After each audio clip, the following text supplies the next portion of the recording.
finale. Oui. Alors je tiens à préciser que c'est un top 8 qui vraiment assez inattendu.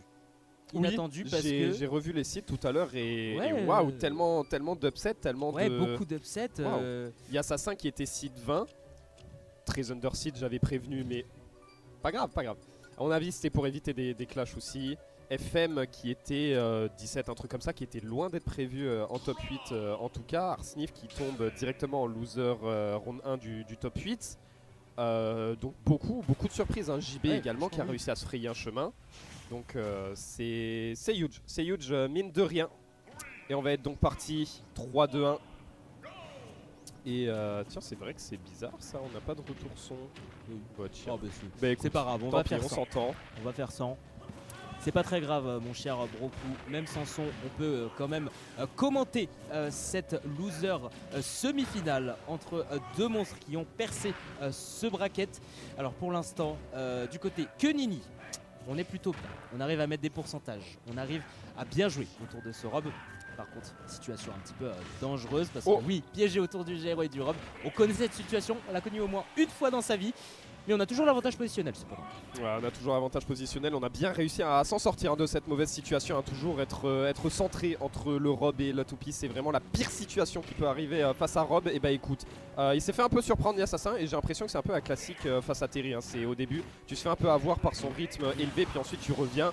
Même si au bout d'un moment, tu finis bien par le mettre au niveau du go. Et évidemment les Don't It Buster Wall, ça va tuer bien bientôt. Il y a Assassin qui n'a quand même pas beaucoup de retard, voilà, il va trouver un petit nerf, peut-être un back air, il attend de chercher le landing, il attend peut-être une petite erreur, mais que Nini lui ne va pas se laisser attendre et trouve déjà un bon 47%.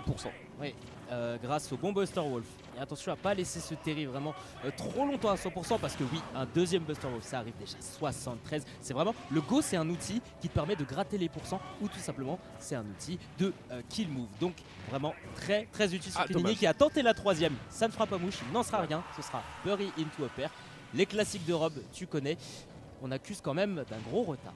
Ouais, on accuse d'un gros retard là, on va pas se mentir, mais le retard évidemment, on en parle des combos de Kenini, on en parle des combos de Terry, mais on rappelle que Rob également a des phases d'avantage absolument scandaleuses avec le gyro, les Z-drop, etc. Et là on le voit, déjà 61%, mine de rien, on va très bien space ce back air, même si dans mon livre il se space tout seul, mais c'est pas grave. Le saut, le AB, pourquoi pas pour essayer de choper un Kenini qui attendrait peut-être trop, le pari est excellent, mais on peut pas le punir avec un up smash, et ce sera du coup en la faveur de Terry sur cette interaction. Ouais, Power Dunk qui a été juste très bon et ça permet finalement à Kenini 1-2.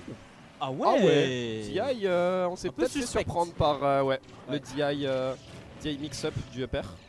Ouais, on s'est fait un petit peu surprendre là-dessus, c'est dommage côté Kenini. On avait des bonnes idées, mais les bonnes idées ici seront pour le joueur de Heur qui arrive quand même à mettre des petits pourcentages. Après, attention, Kenini, on le voit depuis tout à l'heure, il a beaucoup de phases d'avantage. Il arrive beaucoup à rentabiliser toutes ces phases. Et pareil, c'est bien vu. On se maintient bien quand même côté Terry. On se maintient bien, on est vraiment sur un match qui va très vite, hein, mine de rien. 4 minutes 20 encore au compteur, donc ça c'est clair, on ne risque pas de voir le moindre time-out dans cette game. On voit toutes les interactions et Kenini va trouver un excellent down-tilt jab up B, j'ai oublié le nom du up B mais c'est pas grave. Forward throw, on va récupérer la toupie, ouais, Rising Tuck, attention, on a failli l'avoir là, cet air dodge, c'était un peu paniqué, mais c'est bon, du coup on va essayer de prendre un peu plus son temps, on va utiliser Jairo à son avantage, on est plutôt bien placé, on a tout ce qu'il nous faut pour pouvoir essayer de trouver le kill en ledge trap. Excellente forward throw, on continue côté Kenini à pousser cet avantage. Ouais, beaucoup de pression proposée et c'est très bien ce qu'il propose pour l'instant le joueur de Terry. Pression sur le shield, pression au ledge. Toutes les conditions sont réunies pour que le bon Kenini réussisse pour l'instant à avoir cette game numéro 1. On reprend quand même le contrôle du terrain. Ce sera jab bien sûr avec le Buster Wolf qui va finir. Kenini 1-0. Incroyable. Incroyable encore une fois, on a eu du lead du début à la fin tranquillement et à chaque go on en a énormément profité, on a fait des dégâts absolument scandaleux. Mais ce qui est fou, c'est qu'on a vu des phases de fou de Kenini. Je trouvais qu'on le voyait un peu dominé au niveau des hits, au niveau du stage control, etc. Mais au final, c'était plus qu'even. Pas si grave que ça. Hein. Et non, parce que derrière, les phases de Assassin étaient excellentes. On arrivait bien à placer ce qu'il fallait. Aucun problème à trouver le kill des deux côtés. Non, vraiment un match très explosif, très précis également. Mine de rien, les deux n'ont pas spécialement loupé des gros trucs. Il y a eu une air dodge un peu panique côté Kenini, mais dans un rythme soutenu comme celui-ci, ça arrive souvent. Donc vraiment, beau match du coup, 1-0 pour Kenini. Ouais, tu as mentionné, pas trop de difficulté à trouver le kill. En même temps, c'est les personnages qui veulent ça. Du kill power, bien sûr, on en aura des deux côtés. Avec les aérieux de Rogue, je pense notamment au back air aussi, des combos Zero to Death qui peuvent éclater à tout moment. On a eu des débuts de combo, de beaux débuts de combo en game 1 de la part du bon Yassassin, mais pareil, Kunini qui a été explosif, qui s'est très bien servi de son go à plusieurs reprises. Donc voilà, game numéro 2, on change de terrain, on remplace Holo Bastion pour aller cette fois-ci sur Small Battlefield.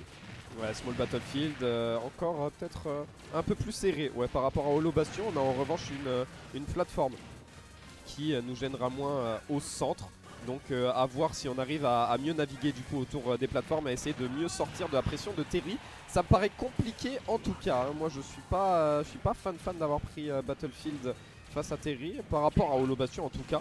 Mais écoute, il doit avoir une idée en tête, il doit sûrement mieux connaître le match-up que moi. Et là par contre ce pair était pas du tout une bonne idée, parfaitement placé du côté de Kunini. L'exécution est encore une fois impeccable. Oh là là. Dommage, il y avait beaucoup d'idées. Ah ouais, l'idée était bonne, tu as dit. L'idée était plus que clean, mais Ouf, manque de tue réussite. pas, un Attention, deuxième. le spike, les pourcentages beaucoup trop bas encore pour arriver à un kill du côté de Kunini qui aurait pu prendre vraiment le large. Et ce large, il le prendra. Raising Tackle. Eh bah vache, ça va vite. Il a joué si vite, il tournait autour du rob, il gérait trop bien son ledge trap. Là il a Tomahawk sur la plateforme, hop jab, rising tackle. C'est incroyable la vitesse d'exécution, la vitesse à laquelle il joue. Et en plus de ça, double pari, on va trouver un bon jab power dunk. 45% déjà du côté de Yassassin, c'est quand même une game très compliquée. Là on va pas se mentir, Small Battlefield était peut-être un peu trop petit, on est peut-être un peu trop au cac face à ce Terry. Et ici on le voit bien, neutral air, forward air, on prendra la pression, il a failli avoir le setup de shield break. Mais on continue ici, Buster Wolf, est-ce que ça tuera? Toujours pas, mais 109% sur le rob, le pauvre. Est-ce qu'il peut revenir? Est-ce qu'il peut trouver au moins une stock? En tout cas que Nini, non. Aïe. Oh le 3 Oh stock. là là. Ah ouais. Autoritaire. Ah ouais. Oh la vache. Autoritaire. Ah, il veut speedrun. Non, la folie. La folie. Non, vraiment. Est-ce que c'est Small Battlefield qui a posé problème? Peut-être. Moi je trouve vraiment que c'était une mauvaise idée, je l'avais call. Avec Après- un terrain resserré Après comme je ça. profite juste du fait qu'il ait 3 stocks pour dire que j'avais raison. Après je sais pas si j'avais effectivement raison, hein, Sûrement un changement Wow. de terrain du coup pour la game numéro 3. Et Yassassin Ah bah qui, voilà, retour qui sur retourne Holo-Bastion. sur Holo-Bastion. Qui s'était bien maintenu sur la game 1. Et pour l'instant, c'est Kunini qui lance les premières offensives sur cette game 3. 38%, bon c'est maigre, c'est un début de game.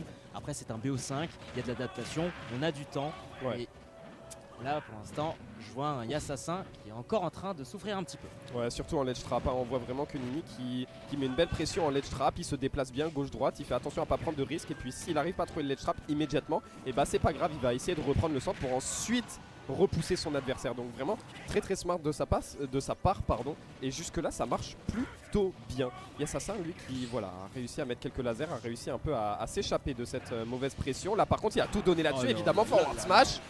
C'était pas une bonne idée. C'était pas une bonne idée là-dessus, hein, ça, je sais même pas ce que ça couvrait au final, la neutral gate up certes, mais quoi de plus? Et du coup Kunini encore une fois avec un petit lead.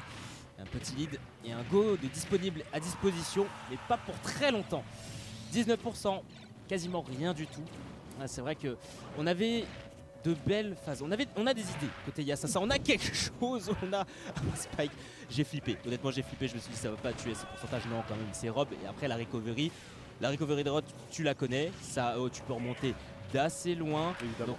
Donc, ouais, en même temps Yassassin n'est pas complètement en danger, mais il risque de l'être sur les prochaines interactions. Rising Tackle a ça d'atteindre le robot et a ça peut-être d'atteindre les blast zones. La blast zone on l'atteindra, que Nini vraiment vitesse grand V. Hein. Il est incroyable, quelle précision, quelle lecture de jeu, il voit absolument tout dans le jeu de son adversaire. Et la neutral air repère, c'est quand même de bons dégâts trouvés de la part de Yassassin, mais jusque là on trouve rien de vraiment concluant. On a donc ce sort de... C'est un coup spécial hein, de Terry, c'est le up tilt auto shield, mais c'est pas vraiment le up tilt. Qui va permettre de combo sur le neutral air je crois. Et là voilà, comme d'habitude hein, le ledge trap, on tourne bien autour, on recule un peu et on met beaucoup de pression. Là quand même c'est un bon reverse avec le neutral air, on essaye peut-être de se reposer un peu, de poser son jeu en tout cas, d'avoir le temps de placer une gyro, mais que Nini il est en train de dire non. Et là Buster pardon, Power Dunk, je me perds dans mes mots. Oula. Je crois que ça tue. Ouais, ça tue complètement. Ouais, de toute façon, dans tous les cas, échec et mat, on n'avait plus de saut et le Rising Tackle était placé un petit peu trop loin. Donc, du côté Kenini, on avait du mal à revenir et c'était échec au roi, échec et mat pour cette stock en tout cas. Et les combos Zero to Death, on en parle. Attention du côté Yasasa, non, ça tuera pas. C'était pas loin. On attend le back air, on attend le downer, ça ne passera pas tout de suite. On a quand même mis 72% et on se met dans une très bonne position. On va essayer de couvrir peut-être un saut dans la zone rouge de la part de Kenini, mais ça n'arrivera pas. Et là on arrive à trouver donc ce coup là vers le haut. On essaye de reculer, on se déplace un peu. Le nerf, très bon spacing de la part de Yassassin. Ici ça tombera à terre, du coup on va pouvoir reprendre un peu de l'espace côté Rob. Là on n'a plus grand chose en Rico, on n'a plus grand chose en mix-up. La toupie va un peu le casser là-dessus. Très bon mix-up, encore une fois on va être forcé. Back air, l'air dodge elle est excellente. Quelle présence d'esprit. Est-ce qu'on a le grab? On se déplace droite-gauche. C'est tellement tendu. Le upsmash ne passera pas. Le grab est excellent. Allez, Kenini, il peut aller au bout. Kenini est à ça et en même temps Yassassin aussi est à ça d'attraper cette game 3 vraiment très proche. Petit jab, non, ce sera le d'un titre de la part du robot ici. Le pari est excellent, jab et ce sera Rising Tackle qui va atteindre le Rob. 3-0 autoritaire, je l'aurais dit, de la part de Kenini. Un 7 à sens unique. Mais une game 3 qui a été tendax comme never. Waouh. C'est... Ok, quel